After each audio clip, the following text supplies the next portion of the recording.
Assalamualaikum warahmatullahi wabarakatuh. Kami dari kelompok 11 yang beranggotakan yang pertama ada Irwa Syarifah dengan NIM 1817202154. Kemudian yang kedua ada Farah Safiatul Zahro dengan NIM 1917202094. Dan yang ketiga ada Ismi Fadilatul Ulfa dengan NIM 1917202081. Yang keempat ada Sinta Wahida dengan NIM 1917202069. Dan yang terakhir ada Sulis Duyanti dengan NIM 191720. Selanjutnya, di sini kelompok kami akan mempresentasikan atau menyampaikan tentang pengujian regresi data panel pada EViews. Jadi, yang seperti telah disampaikan oleh kelompok 10 pada pekan lalu atau minggu kemarin, ini materi kami melanjutkan materi kelompok 10 di mana kelompok 10 membahas tentang model regresi panel data, dan di sini kami membahas tentang pengujian regresi data panel pada EViews-nya langsung. Nah, bedanya pada kelompok 10 kemarin itu telah membahas semua materi dari materi pengertian sampai bentuk umum dari masing-masing model yang ada dalam regresi data panel ini dan uji yang digunakannya juga. Nah, di kelompok kami ini tidak akan membahas terlalu detail lagi mengenai pengertian dan bentuk umum, tetapi di kelompok kami ini akan membahas tentang bagaimana sih praktik regresi data panel ini sendiri pada EViews-nya langsung dengan membaca hasil outputnya juga dari hasil pengujiannya. Baik, sebelum saya memulai praktik pada EViews-nya, jadi seperti yang dijelaskan oleh kelompok 10 pada minggu sebelumnya atau minggu kan lalu, terdapat 3 jenis model yang dapat dihasilkan dalam regresi data panel, yakni yang pertama ada model common effect, terus ada model fixed effect, dan ada model random effect. Untuk mendapatkan model terbaik dari 3 model tersebut, diperlukan prosedur pengujian model terbaik. Untuk memilih model yang paling tepat digunakan, terdapat beberapa pengujian yang nanti kami pun akan mempraktikannya di dalam presentasi kali ini. Nah, yaitu ada yang pertama uji Chow dan uji Houseman. Kemudian, pada kelompok 10 juga telah dijelaskan bahwa sebelum kita memulai praktik pada EViews, terlebih dahulu kita menyiapkan data yang sudah kita masukkan atau kita input di dalam Microsoft Excel. Nah, kemudian data tersebut kita import ke dalam EViews, nanti akan tampilannya seperti ini pada layar laptop teman-teman. Nah, kemudian setelah disampaikan juga bahwa jika dalam tampilan EViews ini sudah ada tulisan get ID, ini dapat dikatakan bahwa import data yang dari Microsoft Excel ini sudah benar. Nah, di sini mungkin saya langsung praktek saja karena kemarin di minggu sebelumnya sudah dijelaskan materi apa itu pengertian, kemudian bentuk umum dari ketiga model ini juga sudah disampaikan oleh kelompok 10.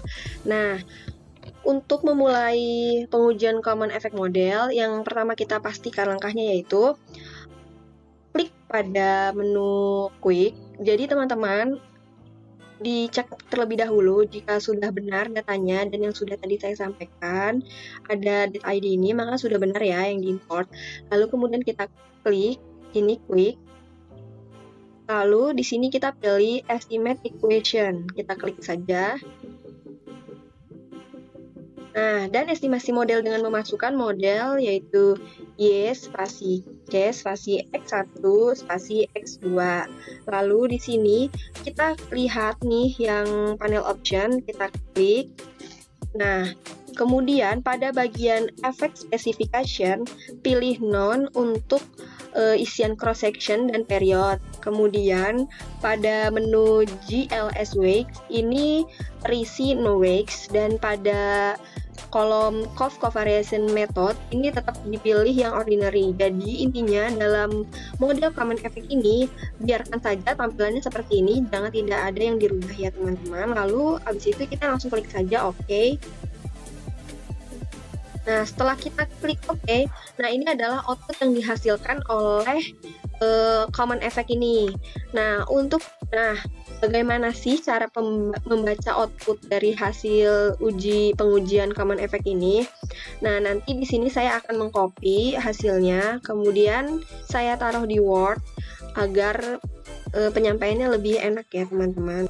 Nah, ini sudah saya pindahkan atau saya copy ke dalam Microsoft Word hasil output dari pengujian common effect tadi. Nah, bisa dilihat di sini teman-teman, di sini ada dependent variable atau variabel terikatnya yaitu sama dengan Y. Kemudian di sini ringkasan hasil regresi data panel model common effect ini akan saya sampaikan mulai dari period include. Nah, ini period include ya teman-teman, bisa dilihat.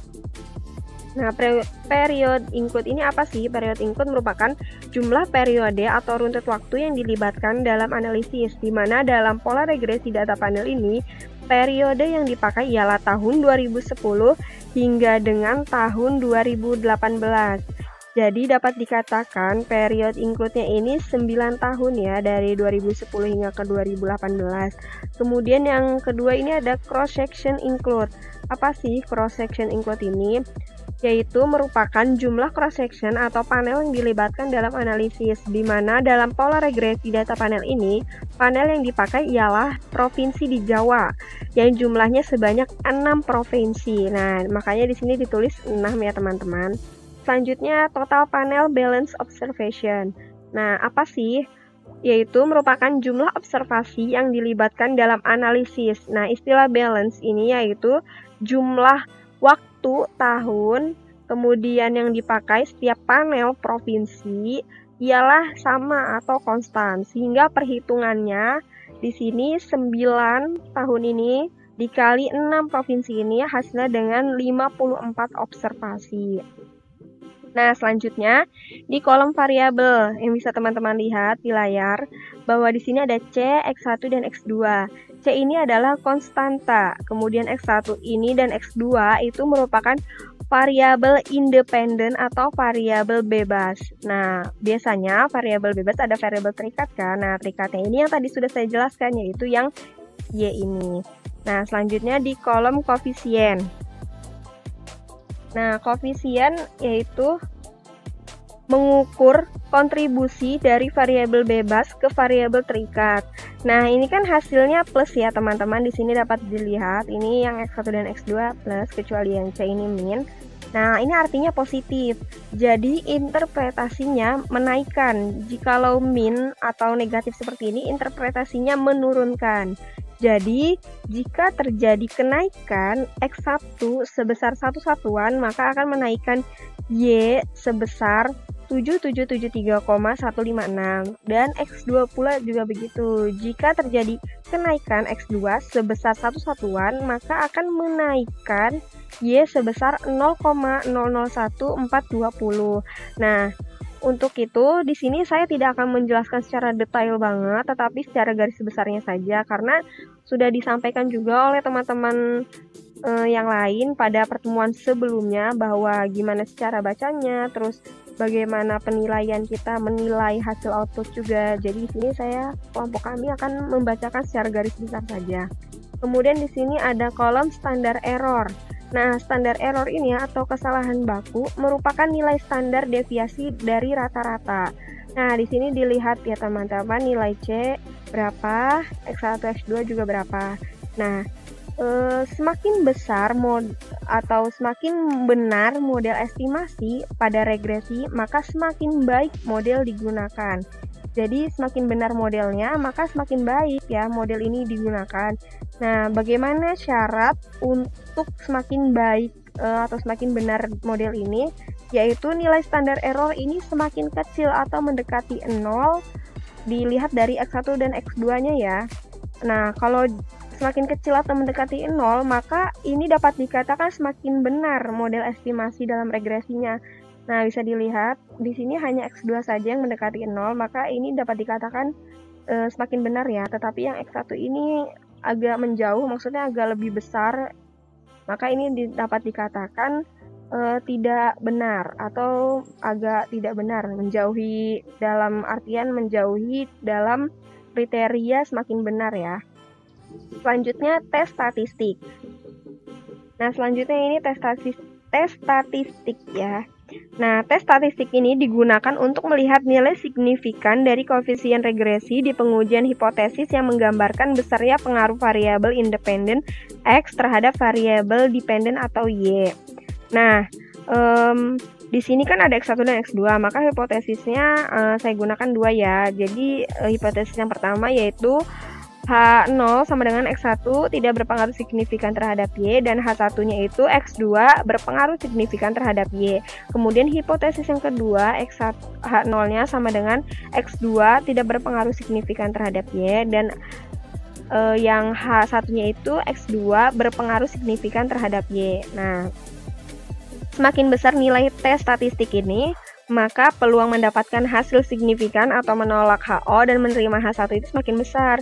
Kriteria penilaiannya bagaimana? Yaitu jika T hitung atau T statistik yang ada di output ini lebih besar daripada T tabel, maka HO ditolak dan H1 diterima atau dapat dikatakan signifikan. Dan sebaliknya, jika T hitung ini lebih kecil daripada T tabel, maka dapat dikatakan tidak signifikan. Nah, bagaimana sih kita mengetahui T tabelnya? Itu teman-teman dapat melihat di buku di halaman agak akhir, itu di buku karya Setio Triwahyudinya ya teman-teman.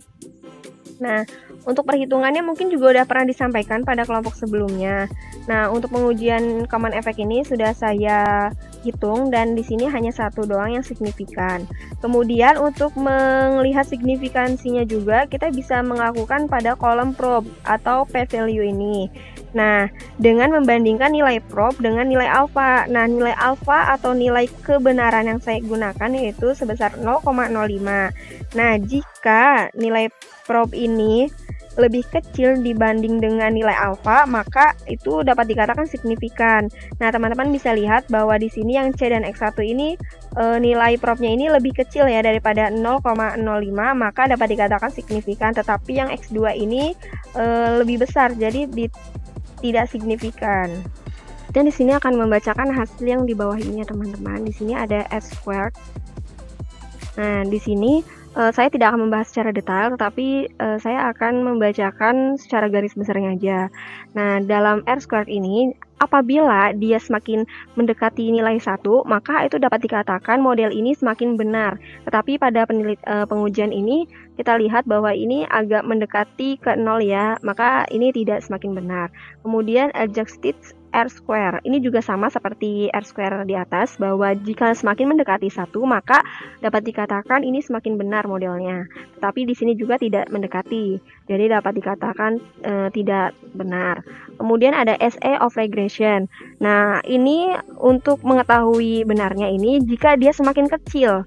Tetapi di sini dia semakin besar atau tidak mendekati 0, maka di sini dapat kita katakan tidak benar ya modelnya. Maksudnya tidak benar itu tidak semakin benar.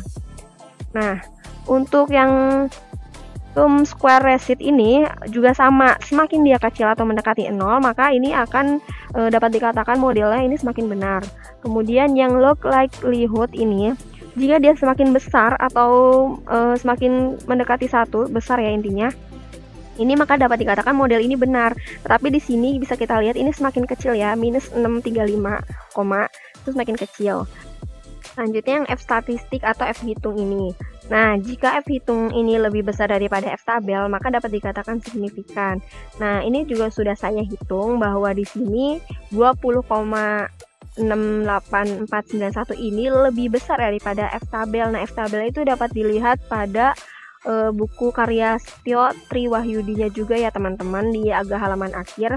Ini sudah saya hitung dan ini signifikan. Kemudian yang probe F statistik juga sama. Ini saya juga pakai alfanya 0,05. Nah, jika lebih kecil daripada 0,05 ini, maka dapat dikatakan signifikan. Dan teman-teman bisa lihat bahwa di sini nilai probe-nya ini lebih kecil kan daripada 0,05, maka dapat dikatakan signifikan.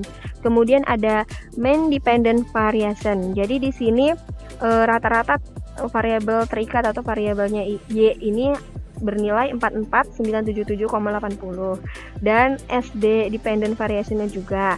Nah, ini dapat dikatakan jika dia lebih kecil atau mendekati 0, maka model ini dapat dikatakan semakin benar. Tetapi di sini semakin besar ya, berarti tidak atau menjauhi dari semakin benar itu. Nah, kemudian Akai ke info criterion ini juga sama, jadi semakin kecil atau mendekati 0, maka itu dapat dikatakan model ini semakin benar. Tetapi di sini menjauhi ya, maksudnya lebih besar.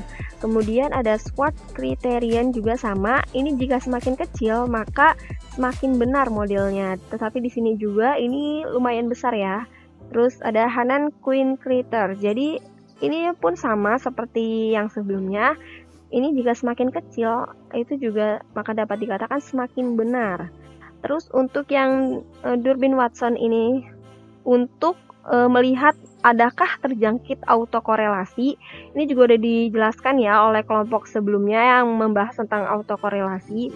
Nah, di sini jika nilai Durbin-Watsonnya ini lebih besar daripada -2 dan lebih kecil daripada 2, maka dapat dikatakan tidak terjadi autokorelasi. Nah, pada hasil output ini dapat dilihat bahwa nilai 0,014845 ini merupakan lebih besar daripada -2 dan lebih kecil daripada 2. Maka dapat dikatakan tidak terjadi autokorelasi dalam data ini ya teman-teman. Nah, memang hasil dari output ini berbeda-beda ya. Jadi nanti dari berbeda-beda ini juga model ini dan model selanjutnya yang akan disampaikan oleh teman-teman dari kelompok kami ini akan dipilih lagi dengan uji yang tadi sudah saya sebutkan ada 2. Nah, dari situ akan dipilihlah mana yang terbaik gitu menggunakan uji tersebut. Oke, di sini sama caranya kita masuk pada fix effect models. Caranya sama dengan common effect models, yaitu kita buat dulu datanya di Excel. Nah, kita input data yang udah kita buat di Excel. Ini open, select data as work file. Terus kita cari data yang mau kita input. Data regresi. Nah, ini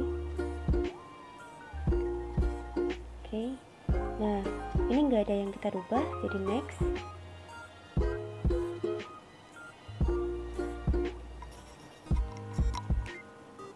Oke, untuk ini namanya nama provinsi karena di sini tercantum nama-nama pulau di Pulau Jawa, nama provinsi di Pulau Jawa begitu.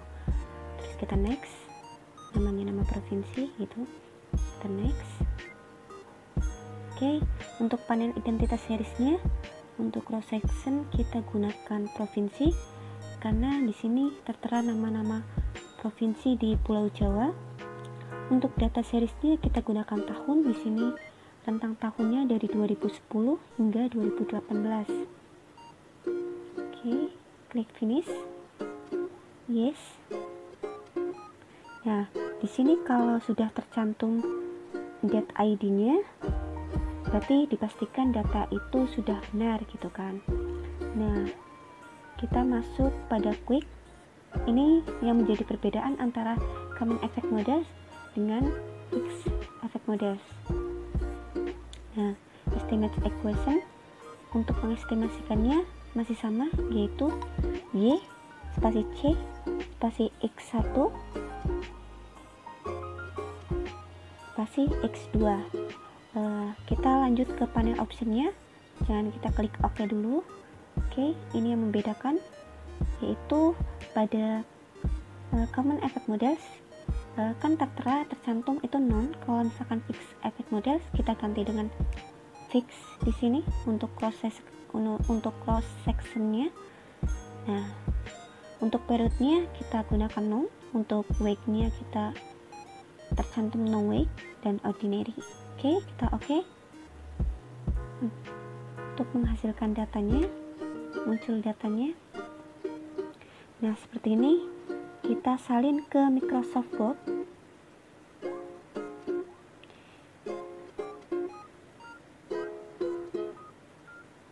Agar lebih mudah untuk membacanya.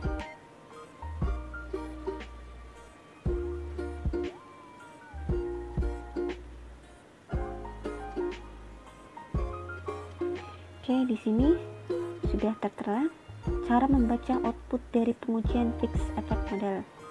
Nah, di sini ada dependent variable atau biasa kita sebut dengan variabel terikat.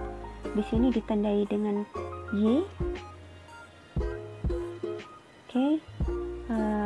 Selanjutnya ada period include. Di sini tertera 9. 9 itu dari data tahun. Di sampelnya itu kita menggunakan tahun. Rentangnya dari 2010 hingga 2018, 2018 rentangnya 9, kita cantumkan 9. Untuk cross sectionnya kita gunakan 6 karena kita menggunakan nama-nama provinsi di Pulau Jawa, salah satunya ada DKI Jakarta dan sebagainya. Untuk total panel balance-nya ada 54 di sini, dari hasil kali period include 9 dan cross sectionnya 6, jadi hasilnya 54. Kita masuk pada kolom tabel. Untuk kolom yang pertama yaitu ada variabel.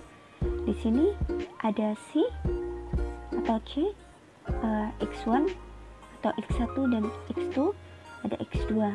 X1 dan X2 biasa kita sebut dengan variabel bebas atau independent variable, ditandai dengan X. Untuk kolom yang kedua di sini ada koefisien. Nah, koefisien di sini ini ada dari C. Ini tandanya minus 208031,5 dan untuk X1-nya menjadi plus gitu kan, 4086,998. Artinya ini ada muncul kenaikan. Nah, apabila terjadi kenaikan, interpretasinya adalah menaikkan satu satuan sebesar angka tersebut gitu. Angka kenaikannya yaitu 4086,998. Oke. Begitu juga sebaliknya untuk X2 nya dari X1 ke X2 itu mengalami penurunan dari 998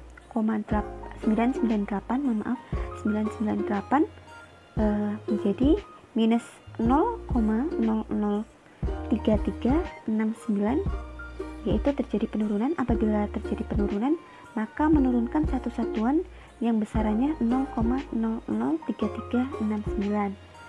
Oke, kita masuk pada kolom yang ketiga yaitu standard error atau kesalahan baku, yaitu merupakan nilai standar deviasi dari nilai rata-rata. Nah, di sini bisa dilihat semakin besar atau semakin benar model regresi, maka akan semakin baik model digunakan. Jadi, semakin benar modelnya, maka akan semakin baik. Nah, bagaimana model ini dikatakan semakin baik atau semakin benar? Jika nilainya itu mendekati 0. Nah, bisa kita lihat di sini bahwasanya nilai yang mendekati 0 adalah X2. Bisa dikatakan bahwa X2 ini adalah mendekati benar atau mendekati baik gitu kan. Nah, berbeda dengan X1-nya. X1-nya itu jauh dari mendekati 0 atau jauh dari mendekati benar gitu. Oke, untuk kolom yang keempat yaitu tes statistik. Tes statistik digunakan untuk melihat nilai signifikan dari koefisien regresi di pengujian hipotesis yang menggambarkan besarnya pengaruh variabel independen atau ditandai X terhadap variabel dependen ditandai Y. Nah, di sini ada X1 dan X2. Nah, kita gunakan dua hipotesis, yaitu untuk hipotesis yang pertama HO sama dengan X1 tidak berpengaruh signifikan terhadap Y. Nah, H1 yaitu X2 berpengaruh signifikan terhadap Y. Hipotesis yang kedua yaitu HO sama dengan X2 tidak berpengaruh signifikan terhadap Y, dan H1 yaitu X2 berpengaruh signifikan terhadap Y. Semakin besar nilai T statistik ini, maka semakin besar peluang mendapat hasil signifikan atau menolak HO atau menerima H1. Itu semakin besar. Nah, kriteria penilaiannya bagaimana? Jika tes statistik di output ini lebih besar dari T-tabel, maka HO ditolak dan H1 diterima, atau dapat dikatakan bahwasannya data tersebut signifikan. Begitu juga sebaliknya. Nah, bagaimana sih mengetahui T-tabel? Itu diketahui di buku, itu tercantum di buku di halaman terakhir karya Setio Triwahyudi, begitu yang dikatakan oleh Mbak Irbah sebelumnya di materi Common Effect Models. Nah, kita masuk untuk yang terakhir, yaitu probabilitas. Nah, dikatakan probabilitas apabila nilai lebih kecil dibanding dengan nilai alfa. Nah, artinya apabila nilainya di bawah nilai 0,05, di bawah alfa 0,05, itu dikatakan signifikan. Nah, bisa dilihat di sini bahwasanya yang mendekati 0,05 di bawah 00 alfa 0,05 yaitu X2. Jadi bisa dikatakan. Oke, kita masuk pada kolom yang bawah. Di sini ada R square. Nah, R square ini besarannya 0,982478. Dikatakan signifikan atau benar apabila mendekati 1. Nah, di sini kalau misalkan dibulatin kan 0,99. Berarti bisa dikatakan signifikan karena mendekati 1 begitu. Begitu juga dengan adjusted R square, yaitu apabila mendekati 1 maka dikatakan benar atau signifikan. Di sini besarannya 0,97 dapat dikatakan bahwasanya signifikan dan semakin benar gitu. Untuk poin yang selanjutnya di sini ada SA of regression. Penilaiannya apabila mendekati 0 dapat dikatakan benar atau signifikan. Akan tetapi nilai di sini dengan angka 6045,187 jauh mendekati 0 dapat dikatakan tidak benar atau tidak signifikan. Begitu. Masuk pada sum square result. Di sini semakin ia mendekati 0 sama penilaiannya pada sebelumnya, yaitu akan dikatakan semakin benar atau signifikan. Akan tetapi di sini angkanya tertera 1,68, bukan mendekati 0 akan tetapi lebih dari 0, dapat disimpulkan bahwasannya tidak signifikan atau tidak benar gitu.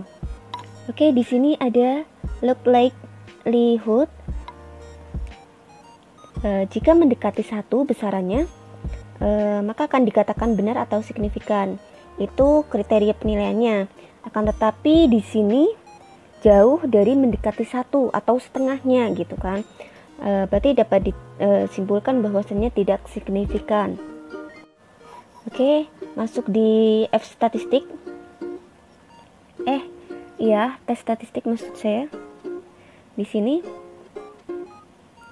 jika tes statistik lebih besar dari T-tabel dapat dikatakan signifikan. Ini sudah saya hitung sebelumnya. Hasilnya dikatakan signifikan. Untuk mengetahui data T-tabel bisa dibuka di buku halaman terakhir karya Setio Triwahyudi. Di situ ada. Oke, untuk yang selanjutnya ini ada probabilitas F statistik di sini. Nah, masih sama, alfanya menggunakan 0,05. Apabila nilainya lebih kecil dari 0,05 dapat dikatakan signifikan. Nah, di sini tertera yaitu kurang dari 0,05. Jadi dapat disimpulkan bahwasannya nilai tersebut signifikan atau benar.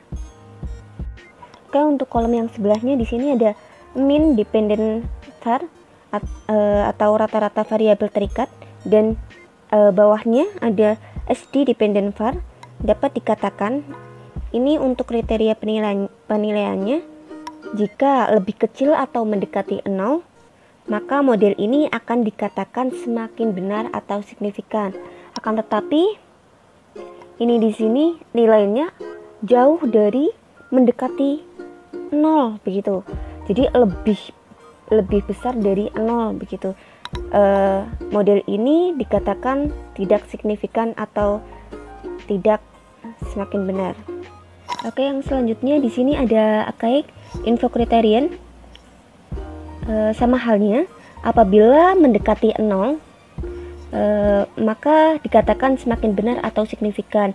Nah, di sini tuh jauh sekali dari angka 0, artinya tidak benar dan tidak signifikan. Begitu juga sama halnya dengan squared criterion di sini dengan nominalnya 20,68253, itu jauh dari angka 0 yang artinya tidak benar atau tidak signifikan.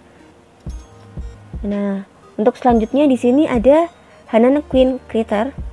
Sama halnya untuk penilaiannya itu ada tadi sebelumnya ada archaic dan squared di sini. Jadi apabila mendekati 0, maka model ini akan dikatakan semakin benar atau signifikan.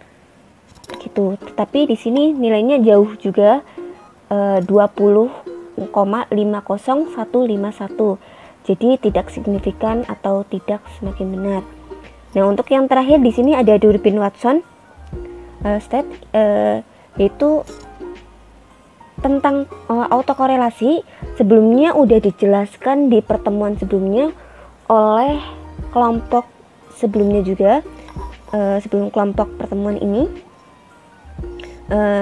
Untuk kriteria penilaian model ini, jika lebih besar dari -2 dan lebih kecil dari 2, dapat dikatakan tidak terjadi autokorelasi. Nah, untuk di sini ada angka 0,185269. Nah, bisa dikatakan bahwasannya besarannya lebih dari -2 dan kurang dari 2. Nah, dapat disimpulkan bahwasannya di sini tidak ada terjadinya korelasi gitu. Pengujian Chow test. Seperti dijelaskan pada presentasi sebelumnya bahwa uji Chow ini bersifat opsional tergantung dari preferensi peneliti. Apakah perlu dilakukan atau tidak? Jika dianggap perlu, maka pengujian ini dilakukan untuk memastikan mengenai pilihan terbaik menggunakan common effect atau fixed effects. Nah, di sini kita klik view, lalu kita klik fixed random effect testing. Nah, di sini ada redundant fixed effect yang likelihood ratio. Lalu kita klik OK. Nah, di sini ada hasilnya.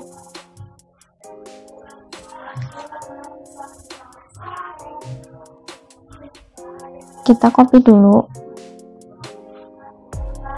klik OK.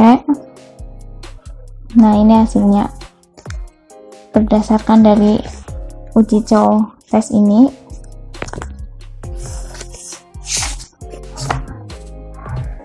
Untuk menentukan apakah common effect atau fixed effect yang terpilih dilakukan dengan cara membandingkan nilai probabilitas cross section chi-square dengan nilai derajat keyakinannya.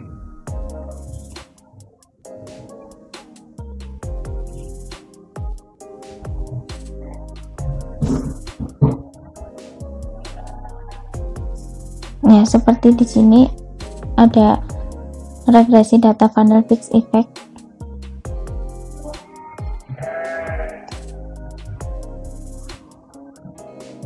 Nah, misalkan derajat keyakinannya itu 5% atau desimalnya itu 0,05. Kalau misalnya probabilitas cross section ini kurang dari nilai keyakinan 0,05, maka kita akan memilih fixed effect.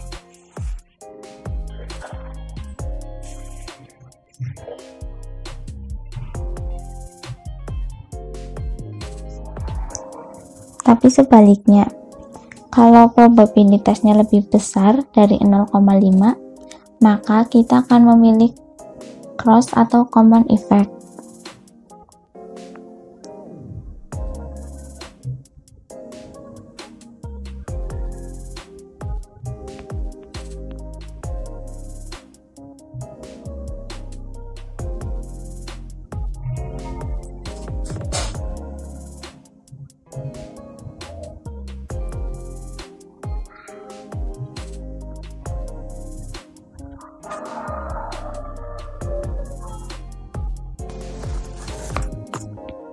Ya, kita bisa lihat berdasarkan hasil uji Chow tadi diketahui bahwa nilai probabilitas cross section chi-square-nya itu sebesar 0,0000.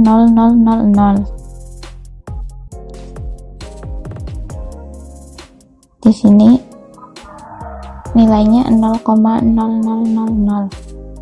Nah, jadi dapat disimpulkan bahwa 0,0000 itu kurang dari 0,05, maka uji Chow memilih untuk menggunakan Fick effect. Di sini saya akan menjelaskan tentang pengujian random effect. Caranya hampir sama seperti yang sebelumnya dijelaskan. Yang pertama, kita ke Fick estimate equation. Dalam kolom specification kita isi Y spasi C spasi X1 spasi X2. Kemudian di samping specification itu kan ada panel option, lalu kita klik di cross selection, kita ganti menjadi random, lebihnya itu sama, lalu kita klik OK. Ini adalah hasil output oleh random effect. Cara membaca random effect yaitu kita bisa copy dulu,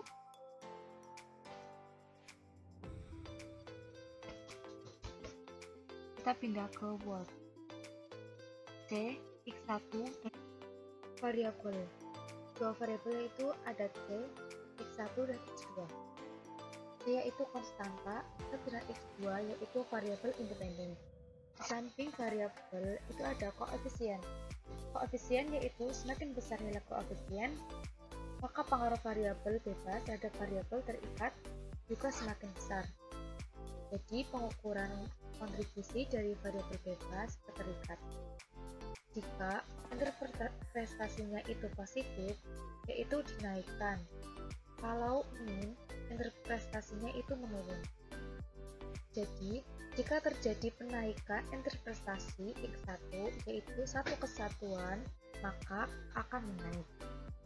Di dalam X1 yaitu plus 3669.962 yaitu positif. Di C dan X2 yaitu menurun karena ada min. Selanjutnya, kolom standar error, yaitu semakin besar nilainya berarti bahwa semakin besar data yang menyimpang. Menyimpang maksudnya menyimpang dari nilai rata-rata hitung. Semakin besar estimasi regresi, maka semakin baik muncul digunakan. Syarat yang baik yaitu mendekati 0. Di dalam standar error, yang paling mendekati 0 yaitu X2 0.001438. Yang di C sama X1 yaitu baik, tapi yang paling baik itu yang mendekati 0. Selanjutnya, T statistik, yaitu untuk melihat nilai signifikan dari koefisien regresi dari pengujian yang menggambarkan besaran karakter independen terhadap teks. Selanjutnya yaitu prob. Dengan membandingkan nilai prob dengan nilai alfa atau nilai kebenaran yaitu 0,5. Jika nilai atau prob lebih kecil dari nilai alfa, maka dapat dikaitkan signifikan. Di sini yang paling kecil yaitu C dan X1, jadi bisa dinamakan dengan signifikan. X2 yaitu 0.2181 yaitu alfa atau kebenaran yaitu mendekati 0,5. Baik, perkenalkan nama saya Sulis Duyanti NIM 1917202055 akan menjelaskan tentang pengujian Hausmann test. Jadi pengujian Hausmann test itu dilakukan untuk menentukan pilihan model terbaik antara fixed effect dengan random effect. Jadi model Hausmann test ini bertujuan untuk memilih model yang paling tepat digunakan antara fixed effect dengan random effect. Penggunaan Hausmann ini dilakukan dari jendela hasil estimasi random effect, seperti yang ditunjukkan pada hasil uji random effect di langkah keempat sebelumnya yang sudah dijelaskan. Nah, langkah-langkahnya untuk melakukan pengujian Hausmann test itu sebagai berikut. Nah, kita sudah masuk EViews. Nah, di sini tertera dari jendela hasil estimasi random effect.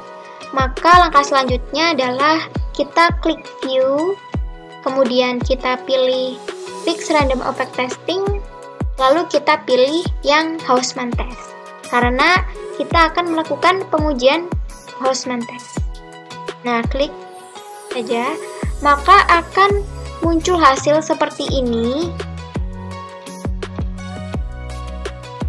Nah, ini seperti ini. Kemudian kita copy.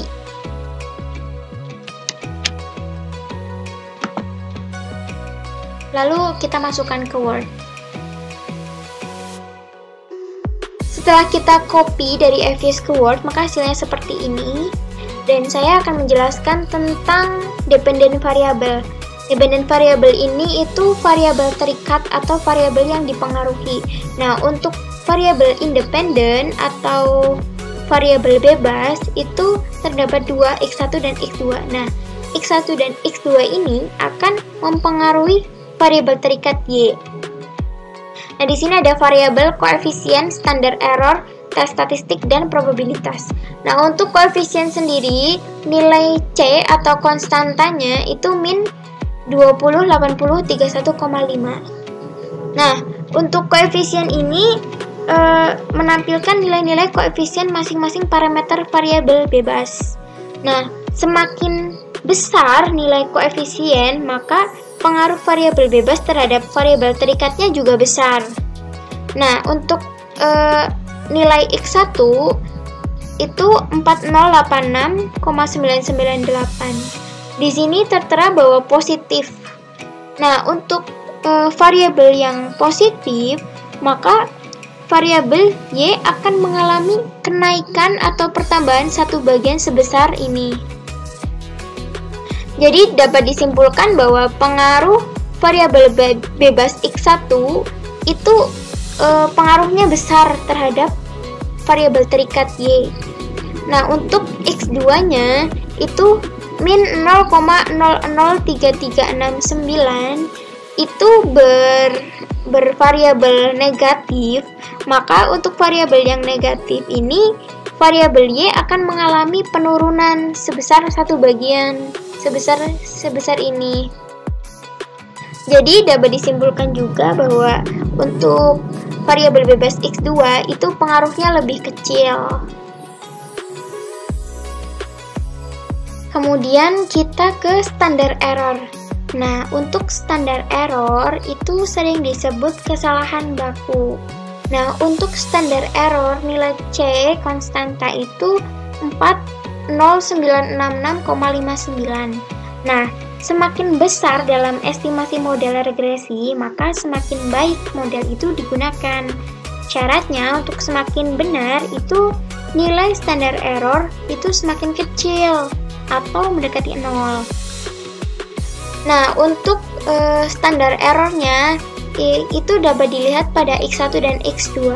Nah, untuk standar error X1-nya itu 782,1349. Nah, di sini itu untuk 782 ini tidak sama sekali mendekati 0, jauh dari 0. Maka semakin besar nilainya atau semakin tidak mendekati 0, maka besar pula kesalahannya atau besar pula tingkat penyimpangannya, sehingga semakin tidak benar dalam estimasi model regresinya. Nah, untuk standar error X2-nya itu 0,002177.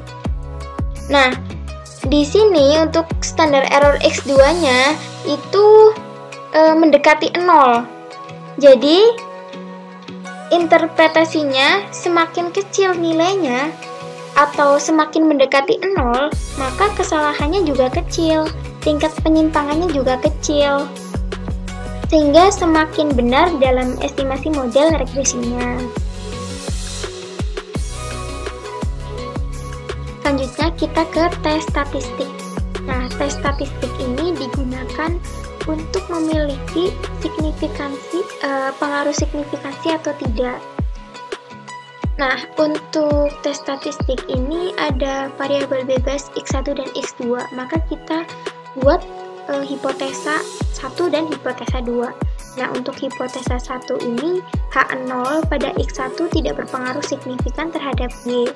Nah, untuk H1 pada X1 berpengaruh signifikan terhadap Y. Untuk hipotesa 2, H0 pada X2 itu berpengaruh signifikan terhadap Y. Untuk H1 pada X2 tidak berpengaruh terhadap Y. Untuk mengetahui ada pengaruh signifikansi atau tidak, maka dibandingkan dengan T hitung pada T tabel. Nah, T hitung itu sendiri itu yang ini pada tes statistik yang ini T hitungnya. Nah, kita akan membandingkan T hitung ini dengan T tabel, yaitu dengan cara untuk mencari T tabelnya ini kita menggunakan tingkat kebenaran atau kepercayaan atau tingkat keyakinan. Nah, pada kelompok kami tingkat kebenarannya itu dengan menggunakan 5% atau 0,05. Nah, untuk mencari T tabelnya itu dengan rumus DFN min 2. Nah, N ini itu jumlah datanya bisa dilihat di cross section include itu ada 6. Jadi 6 dikurangi 2 itu sama dengan 4. Nah, untuk mencari T tabel itu menggunakan tabel bantu pada tabel nilai T. Nah, tadi kan sudah ada tingkat keyakinannya itu 0,05. Jadi kan di sini. Nah, DF-nya itu 4. Jadi perpontongan antara 0,05 dan 4. Jadi ketemu 2,132. Setelah sudah, maka kita bandingkan pada T hitungnya. Nah, tadi kan ketemu bahwa T tabelnya itu 2,132. Nah, untuk perbandingannya itu kita lihat di X1 dan X2. Nah, untuk perbandingan untuk X1-nya pada T hitungnya itu 5,225438. Berarti ini itu lebih besar dari T tabel. Maka kesimpulannya H0 ditolak dan H1 diterima. Jadi terdapat pengaruh signifikan. Nah, untuk X2-nya itu min 1,547909. Jadi T hitungnya itu lebih kecil dari T tabelnya. Maka H0 diterima dan H1 itu ditolak. Kesimpulannya tidak memiliki pengaruh yang signifikan. Baik, selanjutnya itu kita ke probabilitas.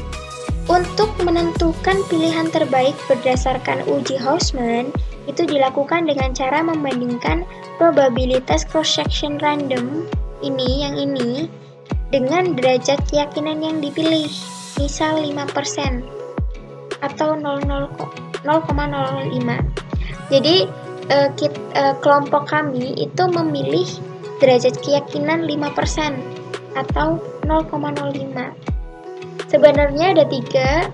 Yang pertama itu 1%, yang kedua itu 5%, dan yang ketiga itu 10%. Nah, kami itu menggunakan yang tengah-tengah atau moderat, yang 0,05. Nah, ketentuannya itu jika nilai probabilitas cross-section random kurang dari 0,05, maka model yang terpilih itu fixed effect. Tapi jika probabilitas cross-section randomnya lebih besar dari 0,05, maka model yang terpilih adalah random effect. Nah, untuk uji Hausman ini, nilai probabilitas cross-sectionnya itu kan 0,3873, yang ini kan lebih besar dari derajat keyakinannya 0,005, maka dapat disimpulkan bahwa random effect ini lebih baik dibandingkan fixed effect. Nah, kita masuk EFUSE terlebih dahulu. Setelah terpilih bahwa model random effect adalah yang terbaik, maka langkah selanjutnya perlu ditunjukkan nilai-nilai unobserved faktor masing-masing cross-section. Langkah yang dapat dilakukan adalah sebagai berikut. Nah, langkahnya itu yang pertama dari jendela hasil estimasi random effect. Ingat, hasil jendela estimasi random effect. Nah, yang harus dilakukan itu pilih quick, terus estimate equation, kita masukkan modelnya Y, C, X1, X2. Kemudian pada panel option, kita pilih cross section pada random. Lalu oke. Maka hasilnya seperti ini. Kemudian langkah selanjutnya kita pilih view, terus fix random effect, kita pilih cross section effect. Nah, maka akan menghasilkan nilai-nilai unobserved factor pada masing-masing cross section dari DKI Jakarta, Jawa Barat, Jawa Tengah, DI Yogyakarta, Jawa Timur, dan Banten. Nah, ini kita copy, kemudian kita taruh ke Word. Nah, saya sudah buatkan untuk nilai-nilai unobserved agar lebih bagus dilihat. Ini adalah nilai-nilai unobserved factor dari masing-masing cross section. Kemudian berdasarkan hasil pengujian random effect dan nilai-nilai unobserved, kemudian dapat ditampilkan model estimasi masing-masing cross section. Nah, modelnya itu Y IT sama dengan AI plus beta XIT plus EIT. Nah, YIT sama dengan AI-nya itu min 19, 70, 95,8. Beta XIT-nya itu 36, 69, 962. Nah, EIT-nya itu 0,001793. Nah, dari mana sih angka-angka ini? Angka-angka ini itu dari jendela hasil estimasi random effect. Nah, ini jendelanya dari estimasi random effect. Itu ini. Untuk X1-nya itu 3669962, X2-nya itu 0,01793. Kita masukkan ke rumus yang tadi. Nah, kita masukkan ke rumus yang ini. Maka dihasilkan seperti ini model estimasinya. Nah, untuk hasil estimasi akhir untuk masing-masing cross section itu tinggal model yang ini nih, itu kita copy paste semuanya ke DKI Jakarta, Jawa Barat, Jawa Tengah, Yogyakarta, Jawa Timur, Banten. Nah, untuk belakangnya ini kita pakai yang data unobserved yang tadi, yang ini. Jadi untuk DKI Jakarta 55602,05, maka kita taruh di sini. Kemudian untuk Jawa Barat itu 8006,78884, kita taruh di sini dan seterusnya.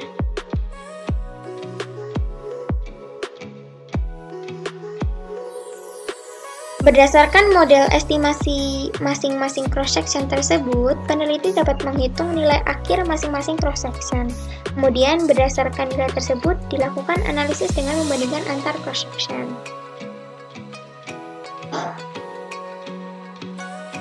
Baik, cukup sekian presentasi dari kelompok 11, dan mohon maaf apabila dalam pemaparan materi masih terdapat kekurangan dan kesalahan. Terima kasih juga untuk teman-teman yang sudah menonton dan berpartisipasi. Sekian, wassalamualaikum warahmatullahi wabarakatuh.